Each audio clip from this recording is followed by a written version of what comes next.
Hello everyone, my name is Cap and welcome back to the channel, another 7 Days to Die video. Now this is all done in Alpha 16.3, but it's literally the same for all the Alpha 16 versions from now and forward, and I want to show you guys how the advanced rotation works.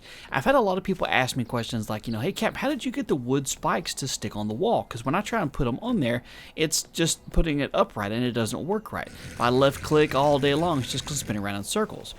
Well, that's because they introduced an advanced rotation system in the game, and I'll show you how it works here.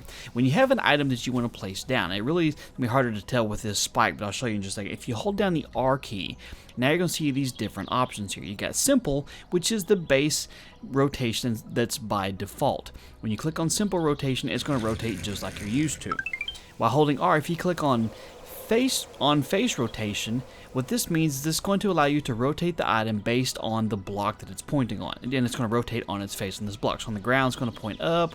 On the wall, it's going to point out. If you go to the underhang, it's going to point down. And so wherever you're pointing, it's going to allow you to rotate within that orientation on that one block. This is going to be the best option for most people, most situations, when you're just trying to be able to put something on the wall. So you just want to put it on there facing the same direction. So you want to make sure when you're doing your rotation selections, you do on face. Now, the advanced rotation, if you click on this, now what it's going to do is it's going to, when you left click, it's going to cycle through all the different possible sides like it used to. And so you get to possibly see all the different ways it can spin around in circles. So same thing if you're doing like an incline ramp here. You can see it goes all through the different options they have. Now, depending on which block you're using, when you hold R, you may see a couple different more options here. Like this one, you can do auto rotate, you can do a copy rotation, and all these too.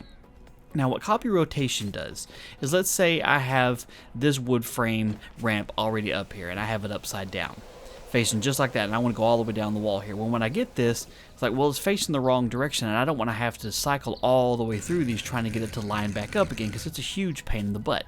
If you point at the block that you want it to copy and hold down R, and then click on copy rotation, now the block that you have selected will be rotated that same direction too, and it'll stay that way until you go around and copy it to a different orientation.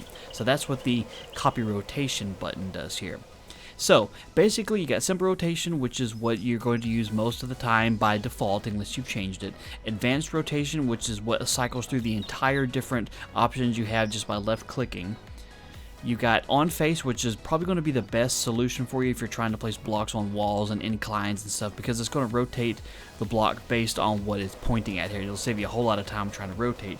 And then the copy rotate feature, which is going to let you choose to copy the orientation of a block that's already there, save you the trouble of having to click all the way through the different options again. So anyway, this is a real simple video, real small, short video, but hopefully it was at least useful to you guys. Like I said, I had a bunch of people asking me how to go about rotating these blocks to get them on the wall, because they changed the system up, and it's kind of hard. If you just, don't know to look there, it's a little bit hard to find.